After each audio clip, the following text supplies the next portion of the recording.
You have admirers, I see. Abate your pride. These people will not be with you where you are going.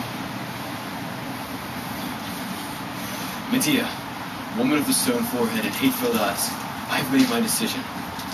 I have decided that you must leave this land at once and go into banishment.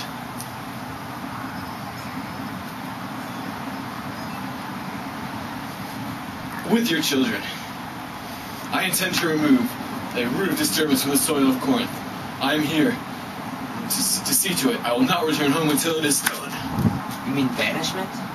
Exile? Banishment? Go where you may, Medea, but here you will abide no more. I with my children? I will not take them away from you. The children, my lord. What are you muttering? Inside.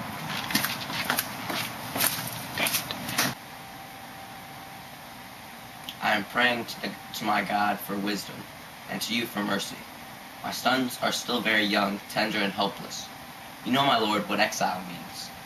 To wander with fear and famine, for guide and driver, through all the wild winter storms, and the rage of the sun, and beg a bread crust, and be derided, pelted with stones in the villages, held a little lower than a savage dog, kicked, scorned, and slaved. The children, my lord, are Jason's children, your chosen friends. I believe, and now, even closer bound. And as for me, your servant, O master of Corinth, what have I done? Why must I be cast? I will tell you frankly, because you nourish rancorous ill will toward people I intend to protect. I send you out before you have time to do harm here. And you are notorious for occult knowledge, sorcery, potions, magic. Men say you can even sing down the moon from heaven, and make the holy stars to falter and run backward against their purpose, and current of nature. Huh? As to that, I know not. I know you are dangerous. You threaten my daughter. You have to go. But I wish her well, my lord. I wish her all happiness. I hope that Jason may be as kind to her as to me. That is your wish? I misspoke. I thought of old days. I acknowledge, Medea, that you have some cause for grief. I all the more must guard against your dark wisdom and bitter heart. You misjudge me cruelly. It is true that I have some knowledge of drugs and medicine. I can sometimes cure sicknesses. Is that a crime? These dark rumors, my lord, are only the noise of popular gratitude. You must have observed it often. If any person knows a little more than the common man, he will suspect him. If he brings a new talent, how promptly the hateful whispers begin. But you are not a common man, Lord of Corinth. You will not fear knowledge. No, nor change my decision. I'm here to see you leave this house and this city. And in not much time. Move quickly, gather your things, and go. I pity you, Medea, but you must go. You pity me? You pity me?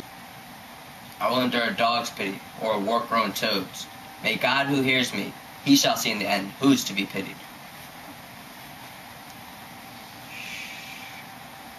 Yes, and I'll keep her safe of your female hatred. Therefore, I send you out of this land. It is not true. I am not jealous. I never hated her. Jealous for the sake of Jason? I am far past wanting Jason, my lord. You took him and gave him to her. And I will say you did well, perhaps wisely.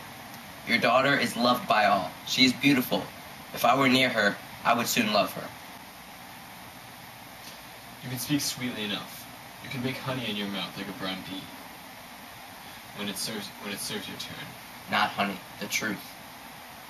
Trust you or not, you are going out of this country, Medea. What I decide is fixed. It is like the firm rocks of Acrocorinth, which neither earthquake can move, nor a flood of tears can melt. Make ready quickly. I have a guest in my house. I shall return to him. What guest? Oh, my lady, ask him. Who is the guest? If powerful and friendly, he might be a refuge for us. I know that your will is granted, But even on the harsh face of a granite mountain, some flowers of mercy may grow in season. Have mercy on my little sons, Creon, though there is none for me.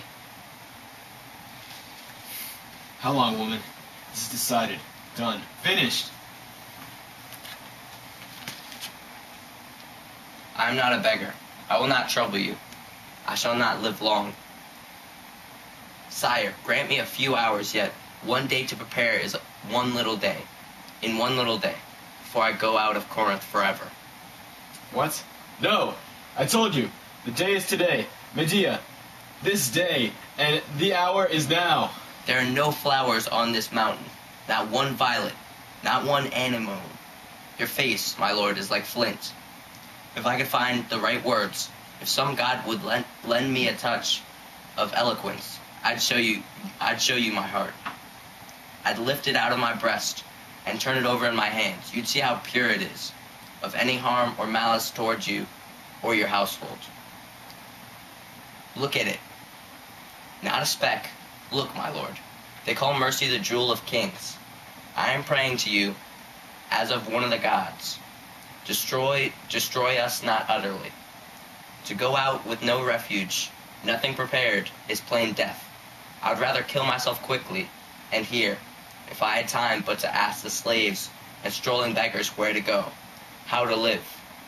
And I must gather some means, one or two jewels and small gold things I have, to trade them for bread and goat's milk.